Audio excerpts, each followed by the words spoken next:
দাউ দাউ করে জ্বলছে আগুন, রাতের আঁধারে ধোঁয়ায় ছেয়ে গেছে পুরো এলাকা। তীব্র শীতে ইউক্রেনে ড্রোন হামলা চালিয়েছে রাশিয়া। রাজধানী থেকে ১০০ কিলোমিটার দূরে ইয়াহুটিন শহরে একটি গুদামে আগুন নেভাতে দমকল কর্মীদের তোড়জোড়। ইউক্রেনের জ্বালানি অবকাঠামোতে হামলা অব্যাহত রেখেছে রাশিয়া। হামলায় ইভানো ও ফ্রান্সকিভস্ক অঞ্চলে বিদ্যুৎ অবকাঠামো ক্ষতিগ্রস্ত হয়। এ অবস্থায় বিদ্যুৎ বিচ্ছিন্ন অনেক এলাকা। এছাড়াও রিভনে ও জপোরোজিয়া এলাকায় হামলায় হতাহত হন কয়েকজন। স্থানীয়রা বাসস্থান ছেড়ে আশ্রয়কেন্দ্র ও মেট্রো স্টেশনে আশ্রয় নিয়েছে।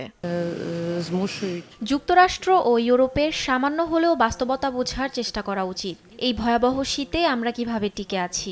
আমাদের ওপর বোমাবর্ষণ করা কখনোই যৌক্তিক নয়। আমাদের পরিস্থিতি শান্তি আলোচনায় রাশিয়ার কাছে তুলে ধরা প্রয়োজন। সমাধান ছাড়াই শেষ হয় আবুধাবিতে রাশিয়া ইউক্রেনের শান্তি আলোচনা। এ অবস্থায় রাশিয়ার হামলার জবাবে পাল্টা হামলা চালায় ইউক্রেন।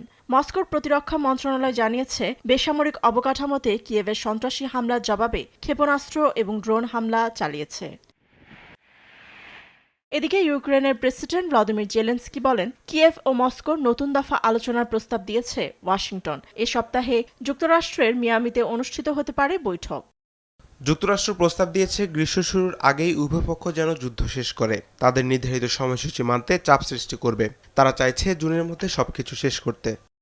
আবুধাবিতে যুদ্ধবিরতি চুক্তি কোনো অগ্রগতিতে না পৌঁছালেও দীর্ঘ ৫ মাস পর আবারও বন্দি বিনিময় শুরু করতে যাচ্ছে Ukraine Russia.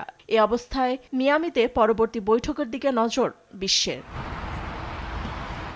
Fatema Tasnim, news desk, দেশ টিভি।